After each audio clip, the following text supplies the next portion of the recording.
Historia del siglo XX.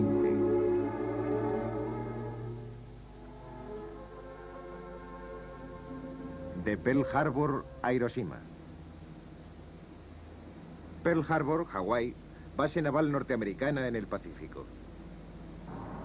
El domingo 7 de diciembre de 1941, al amanecer, varias unidades de choque de un portaaviones japonés atacaron la flota americana del Pacífico que permanecía anclada en el puerto.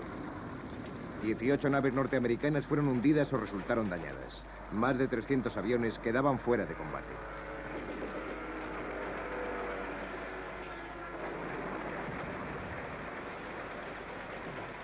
Hoy en día parece increíble que cualquier país en su sano juicio decidiera medirse con los Estados Unidos. ¿Por qué cometió Japón este error?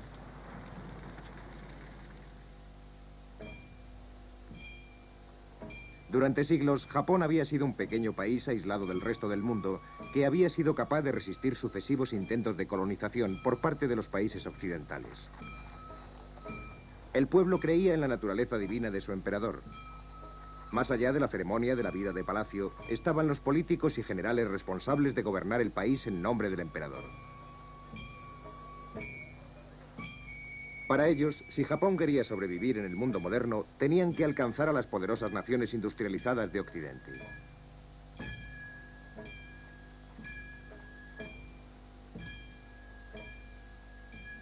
En los años 20, el emperador Hirohito gobernaba una nación en rápido desarrollo.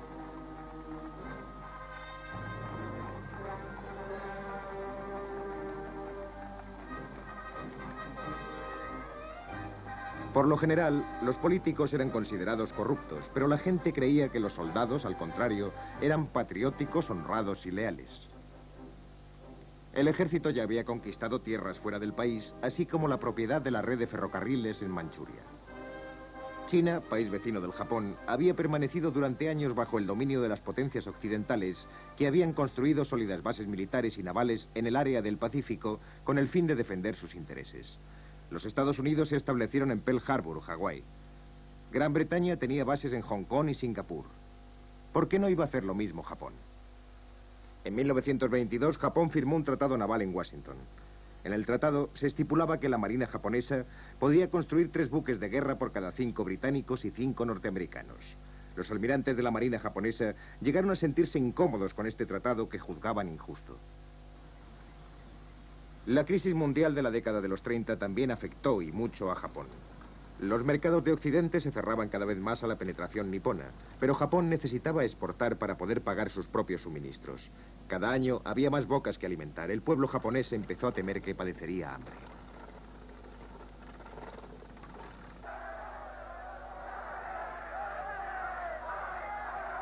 La voz del ejército se hacía oír en Japón.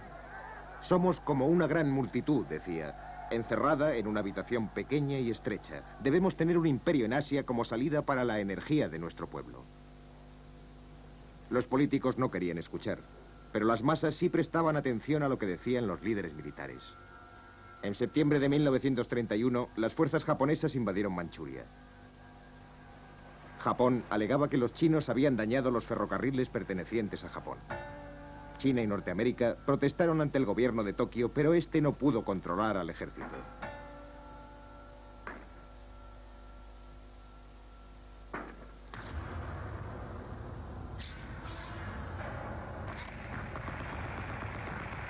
Norteamérica quería que las puertas de China estuvieran abiertas al comercio con todos los países. Japón, por el contrario, quería que esas puertas solo se abrieran a su comercio. Esto tenía que desembocar en un enfrentamiento con Occidente antes o después.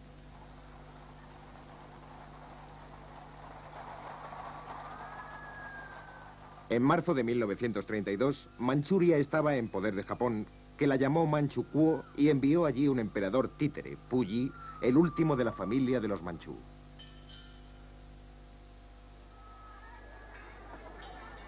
En un principio, China no pudo más que apelar a la Sociedad de Naciones, que no hizo más que protestar ante Japón.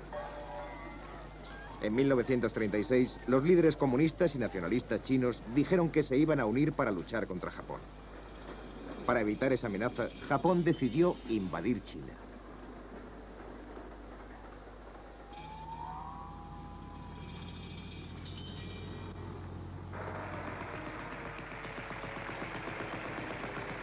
En julio de 1937 estalló la guerra chino-japonesa que duraría casi 8 años.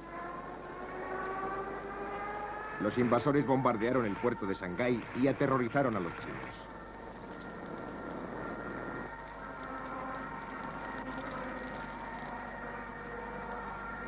Pero las noticias de su salvaje acción nunca llegaron a Japón.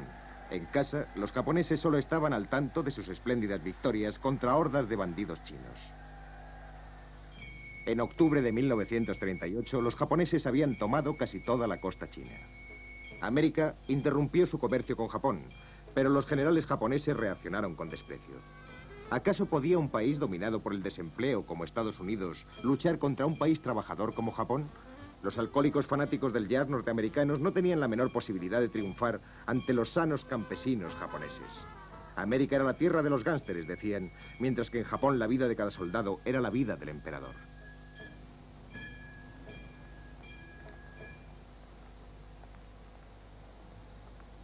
Los dictadores europeos, por otra parte, eran objeto de gran admiración en Japón, así como su enorme éxito al principio de la Segunda Guerra Mundial. En junio de 1940, Japón lanzó el proyecto Esfera de Coprosperidad de la Gran Asia Oriental, destinado a conquistar todo el sudeste asiático y tomar por la fuerza los materiales bélicos que precisaba.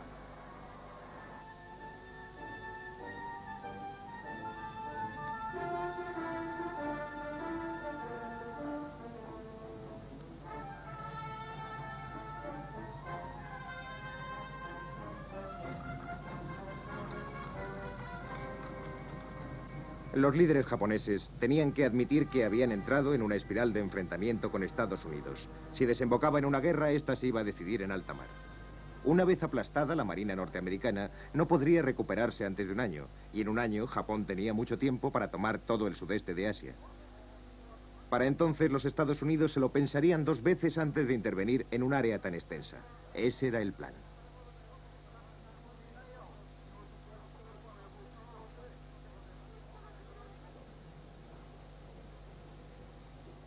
En octubre de 1941, el gobierno de Washington ordenó a los japoneses que se retiraran del continente asiático.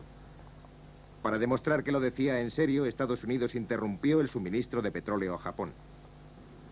Allí, el ejército deseaba que la guerra estallara cuanto antes.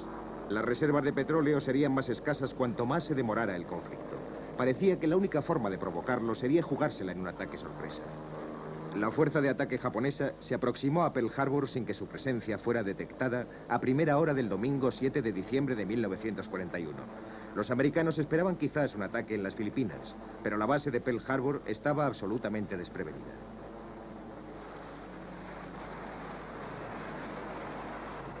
En realidad, el ataque causó menos daño de lo que inicialmente se pensó. Casi ninguno de los depósitos de combustible, los diques secos y los talleres de reparaciones sufrieron desperfectos.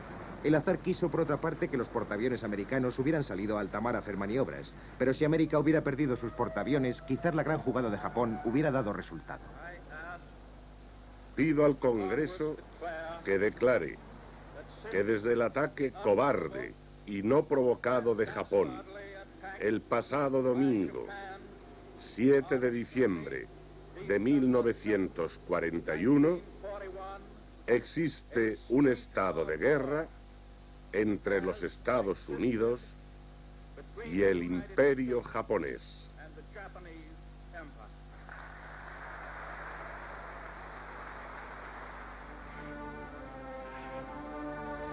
El 15 de febrero de 1942, los japoneses tomaron Singapur en una de las maniobras más desastrosas para el Imperio británico.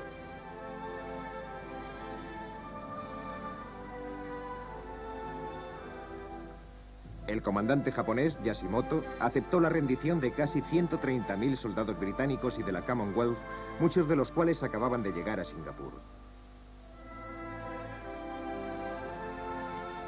La caída de Singapur supuso un duro golpe para el prestigio de Occidente. A comienzos de 1942, Japón estaba invadiendo país tras país, isla tras isla. Las poblaciones de todos estos territorios subyugados odiaban al ejército japonés. Pero se había quebrado el poder de Occidente en el sudeste de Asia. En el verano de 1942, los japoneses ya habían llegado a Birmania, muy cerca de la frontera con India.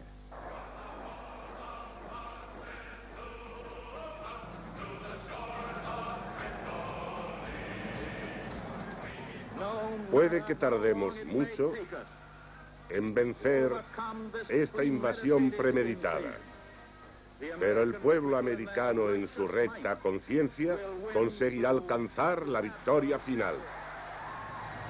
Los japoneses empezaban a darse cuenta de que habían despertado a un gigante dormido.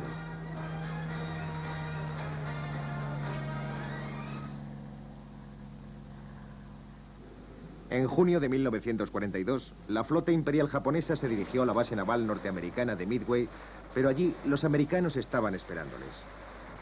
En la batalla de Midway, los americanos derribaron 300 aviones japoneses.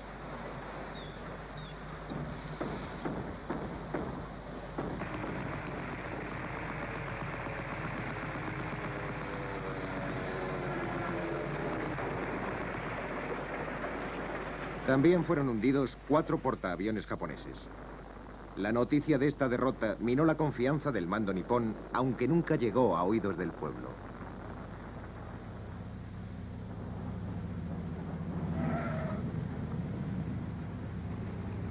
Para los Estados Unidos, Midway supuso un triunfo. Ahora iban a tomar la ofensiva. El general Douglas MacArthur, comandante de las tropas norteamericanas en el Pacífico, planificó la estrategia. En Pearl Harbor explicó su plan al presidente Roosevelt. Una fuerza, al mando del almirante Nimitz, atacaría por el Pacífico Central. La otra, encabezada por el propio MacArthur, a través del suroeste del Pacífico. Su objetivo consistía en ocupar bases seguras desde las cuales se pudiera invadir Japón.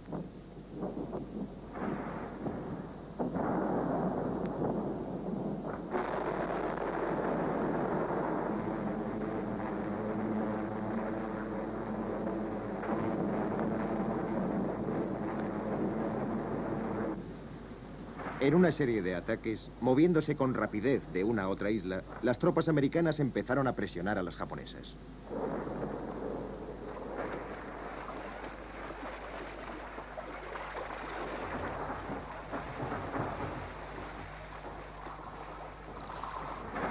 En todos y cada uno de estos ataques, los japoneses se defendían con uñas y dientes. Retrocedían, pero estaban dispuestos a sacrificar hasta el último hombre en el intento.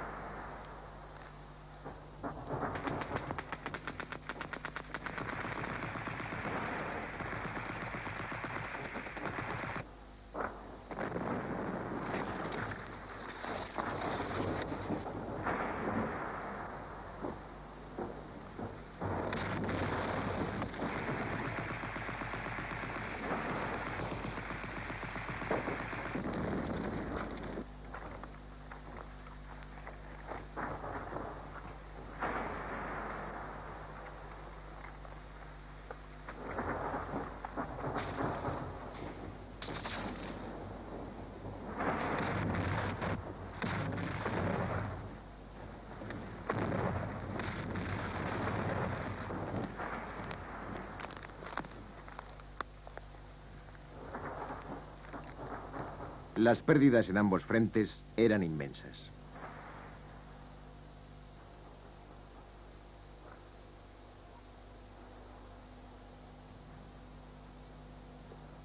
En octubre de 1944, las fuerzas norteamericanas recuperaron Filipinas.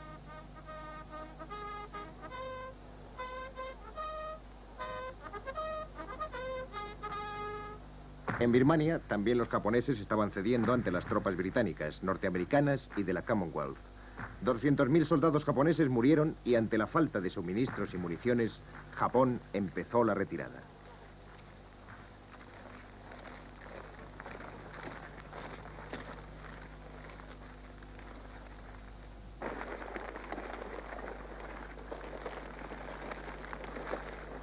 Saipán estaba dentro de la órbita de Tokio, la capital japonesa. Al principio, los americanos bombardearon las fábricas de aviones, pero en marzo de 1945 empezaron a lanzar una lluvia de bombas en las ciudades niponas, muchas de ellas construidas casi totalmente de madera.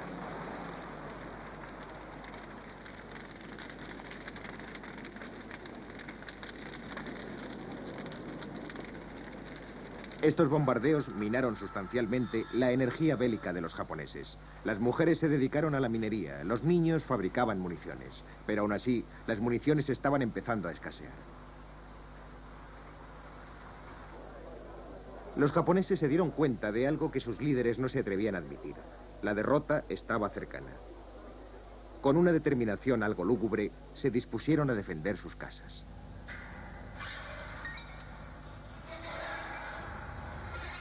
Incluso el sacrificio insensato de los pilotos suicidas o kamikazes era en vano.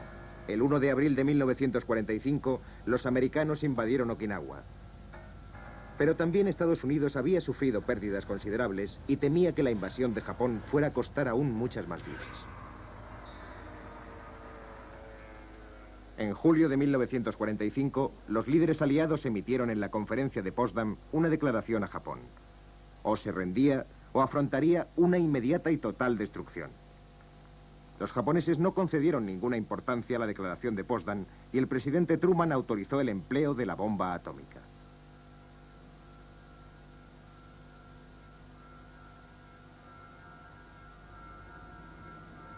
A primeras horas del 6 de agosto de 1945, un bombardero americano, el Enola Gay, inició el vuelo con destino a Hiroshima, al sur de Japón. En su escotilla, solo una bomba. La tripulación americana la llamaba el Pequeño, pero tenía un poder explosivo gigantesco.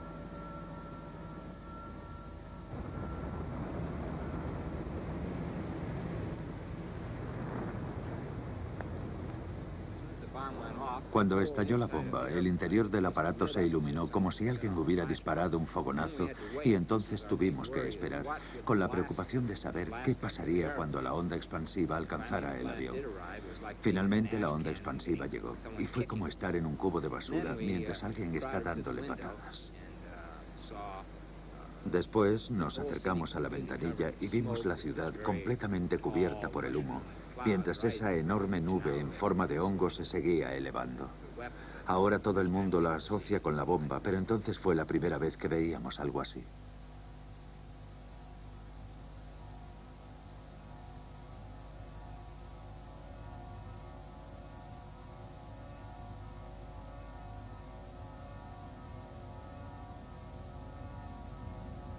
Esta bomba, por sí sola, calcinó, mató o dejó gravemente heridas a cerca de 200.000 personas.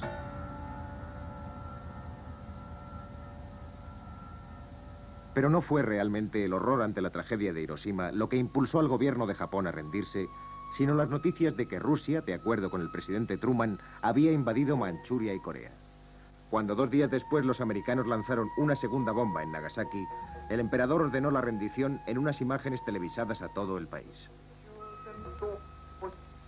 Más de 500 oficiales del ejército y la marina realizaron suicidios rituales. La rendición japonesa tuvo lugar a bordo del Missouri el 2 de septiembre de 1945.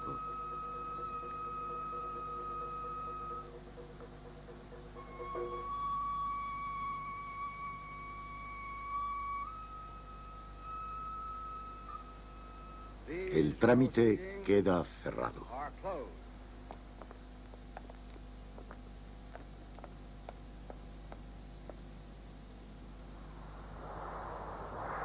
Desde 1945, Japón se ha convertido en un firme aliado de los Estados Unidos. Los trabajadores nipones disfrutan ahora del nivel de vida más alto en toda Asia. Sus productos son conocidos en todo el mundo por su calidad.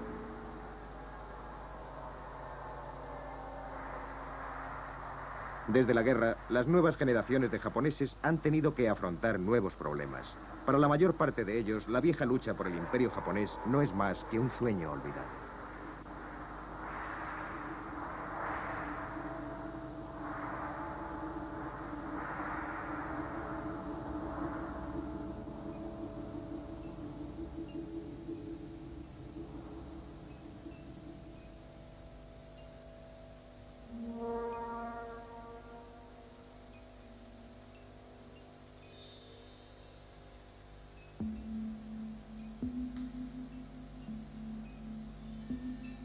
Japón. En casa, los japoneses solo estaban al tanto de sus espléndidas victorias contra hordas de bandidos chinos. En octubre de 1938, los japoneses habían tomado casi toda la costa china. América interrumpió su comercio con Japón, pero los generales japoneses reaccionaron con desprecio. ¿Acaso podía un país dominado por el desempleo como Estados Unidos luchar contra un país trabajador como Japón? Los alcohólicos fanáticos del jazz norteamericanos no tenían la menor posibilidad de triunfar ante los sanos campesinos japoneses. América era la tierra de los gánsteres, decían, mientras que en Japón la vida de cada soldado era la vida del emperador.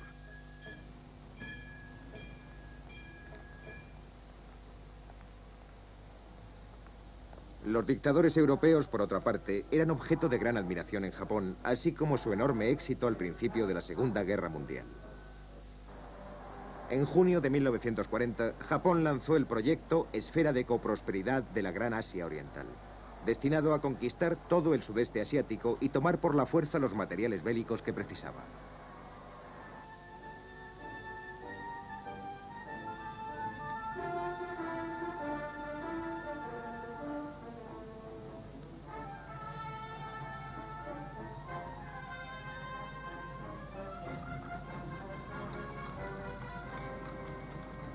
Los líderes japoneses tenían que admitir que habían entrado en una espiral de enfrentamiento con Estados Unidos. Si desembocaba en una guerra, esta se iba a decidir en alta mar. Una vez aplastada, la Marina norteamericana no podría recuperarse antes de un año, y en un año Japón tenía mucho tiempo para tomar todo el sudeste de Asia.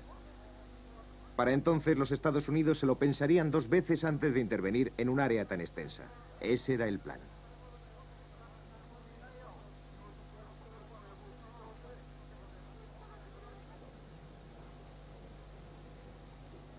En octubre de 1941, el gobierno de Washington ordenó a los japoneses que se retiraran del continente asiático. Para demostrar que lo decía en serio, Estados Unidos interrumpió el suministro de petróleo a Japón. Allí, el ejército deseaba que la guerra estallara cuanto antes. Las reservas de petróleo serían más escasas cuanto más se demorara el conflicto. Parecía que la única forma de provocarlo sería jugársela en un ataque sorpresa.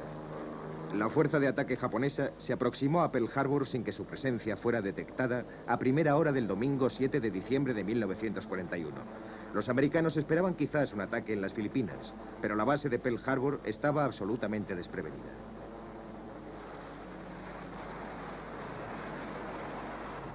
En realidad, el ataque causó menos daño de lo que inicialmente se pensó. Casi ninguno de los depósitos de combustible, los diques secos y los talleres de reparaciones sufrieron desperfectos. El azar quiso, por otra parte, que los portaaviones americanos hubieran salido a alta mar a hacer maniobras, pero sí.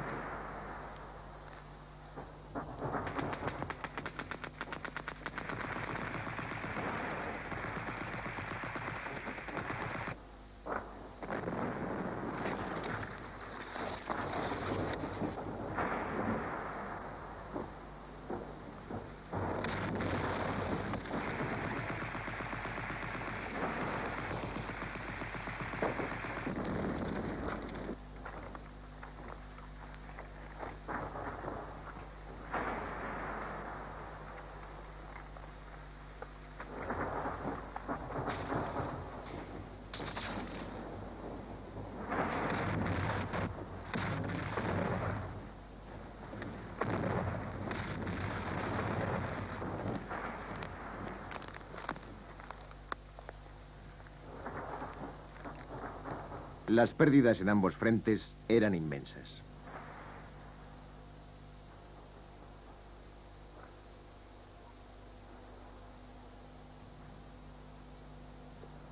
En octubre de 1944, las fuerzas norteamericanas recuperaron Filipinas.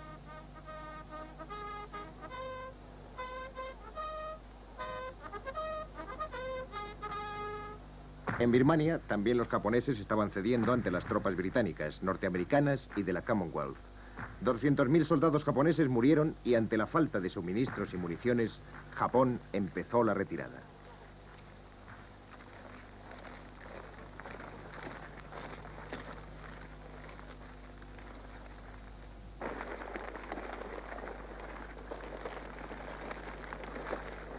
Saipán estaba dentro de la órbita de Tokio, la capital japonesa. Al principio, los americanos bombardearon las fábricas de aviones, pero en marzo de 1945 empezaron a lanzar una lluvia de bombas en las ciudades niponas, muchas de ellas construidas casi totalmente de madera.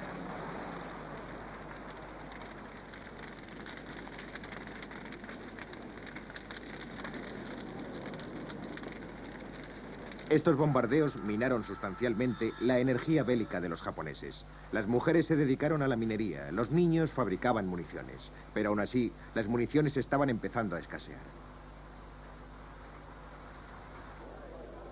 Los japoneses se dieron cuenta de algo que sus líderes no se atrevían a admitir. La derrota estaba cercana. Con una determinación algo lúgubre, se dispusieron a defender sus casas.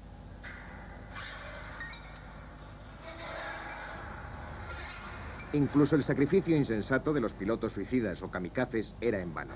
El 1 de abril de 1945, los americanos invadieron Okinawa. Pero también Estados Unidos había sufrido pérdidas considerables y temía que la invasión de Japón este error.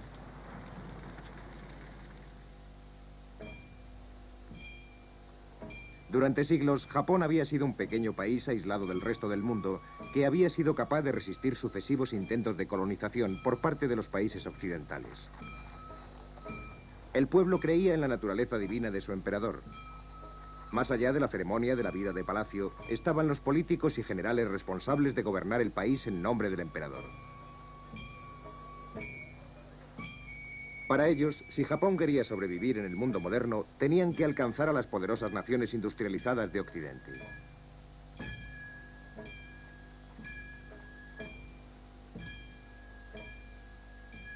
En los años 20, el emperador Hirohito gobernaba una nación en rápido desarrollo.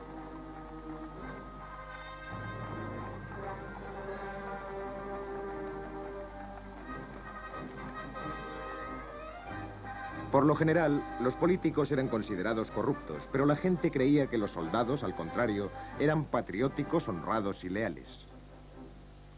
El ejército ya había conquistado tierras fuera del país, así como la propiedad de la red de ferrocarriles en Manchuria. China, país vecino del Japón, había permanecido durante años bajo el dominio de las potencias occidentales que habían construido sólidas bases militares y navales en el área del Pacífico con el fin de defender sus intereses. Los Estados Unidos se establecieron en Pearl Harbor, Hawái. Gran Bretaña tenía bases en Hong Kong y Singapur. ¿Por qué no iba a hacer lo mismo Japón? En 1922, Japón firmó un tratado naval en Washington. En el tratado se estipulaba que la marina japonesa podía construir 3 buques de guerra por cada 5 británicos y 5 norteamericanos. Los almirantes de la marina japonesa llegaron a sentirse incómodos con este tratado que juzgaban injusto. La crisis mundial de la década de los 30 también afectó y mucho a Japón. Los mercados de Occidente se cerraban cada vez más a la penetración nipona, pero Japón necesitaba exportar para poder pagar sus propios suministros. Cada año había más bocas que alimentar. El pueblo japonés empezó a temer que padecería hambre.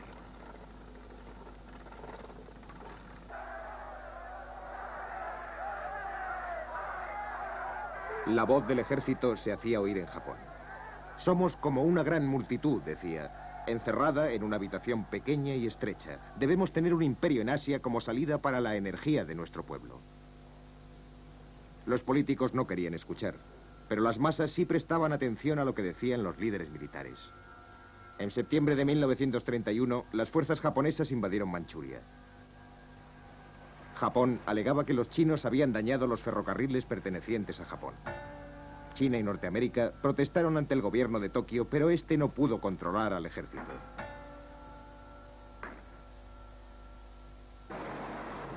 En realidad, el ataque causó menos daño de lo que inicialmente se pensó. Casi ninguno de los depósitos de combustible, los diques secos y los talleres de reparaciones sufrieron desperfectos. El azar quiso, por otra parte, que los portaaviones americanos hubieran salido a alta mar a hacer maniobras. Pero si América hubiera perdido sus portaaviones, quizás la gran jugada de Japón hubiera dado resultado. Pido al Congreso que declare que desde el ataque cobarde y no provocado de Japón, el pasado domingo, 7 de diciembre de 1941, existe un estado de guerra entre los Estados Unidos y el Imperio japonés.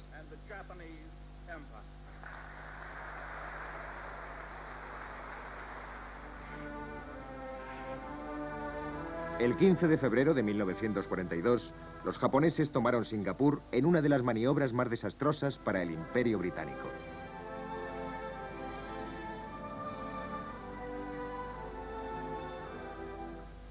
El comandante japonés, Yashimoto, aceptó la rendición de casi 130.000 soldados británicos y de la Commonwealth, muchos de los cuales acababan de llegar a Singapur. La caída de Singapur supuso un duro golpe para el prestigio de Occidente.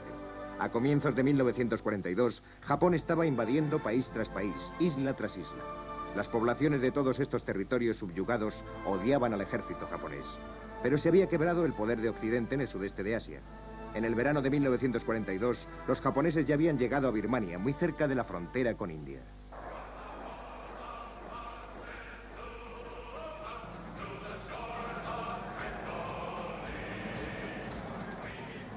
Puede que tardemos mucho en vencer esta invasión premeditada, pero el pueblo americano en su recta conciencia conseguirá alcanzar la victoria final.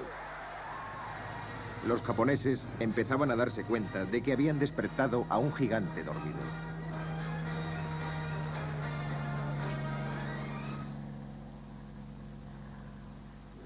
En junio de 1942, la flota imperial japonesa se dirigió a la base naval norteamericana de Midway, pero allí los americanos estaban esperándoles. En la batalla de Midway, los americanos derribaron 300 aviones japoneses.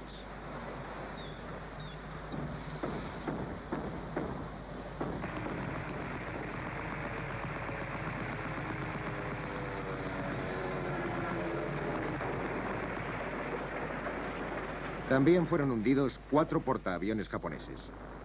La noticia de esta derrota minó la confianza del mando nipón desprecio. ¿Acaso podía un país dominado por el desempleo como Estados Unidos luchar contra un país trabajador como Japón? Los alcohólicos fanáticos del jazz norteamericanos no tenían la menor posibilidad de triunfar ante los sanos campesinos japoneses. América era la tierra de los gánsteres, decían, mientras que en Japón la vida de cada soldado era la vida del emperador.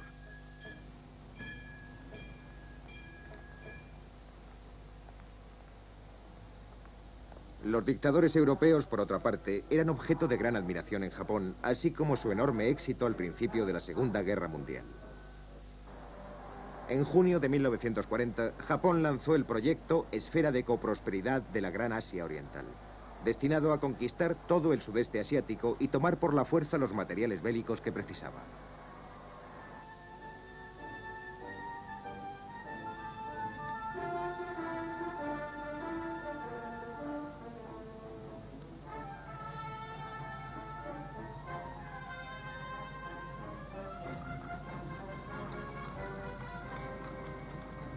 Los líderes japoneses tenían que admitir que habían entrado en una espiral de enfrentamiento con Estados Unidos. Si desembocaba en una guerra, esta se iba a decidir en alta mar. Una vez aplastada, la marina norteamericana no podría recuperarse antes de un año, y en un año Japón tenía mucho tiempo para tomar todo el sudeste de Asia. Para entonces los Estados Unidos se lo pensarían 2 veces antes de intervenir en un área tan extensa. Ese era el plan.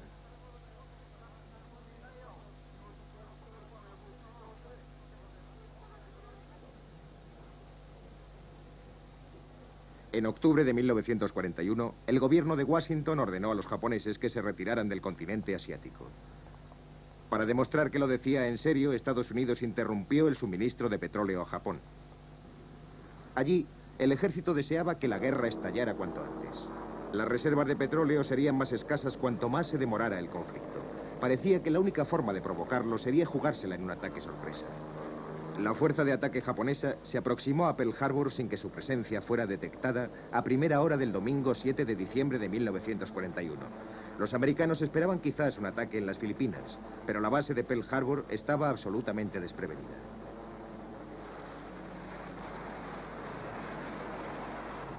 En realidad, el ataque causó menos daño de lo que inicialmente se pensó. Casi ninguno de los depósitos de combustible, los diques secos y los talleres de reparaciones sufrieron desperfectos. El azar quiso, por otra parte, que los portaaviones americanos hubieran salido a alta mar a hacer maniobras. Pero si América hubiera perdido sus portaaviones, quizás la gran jugada de Japón hubiera dado resultado.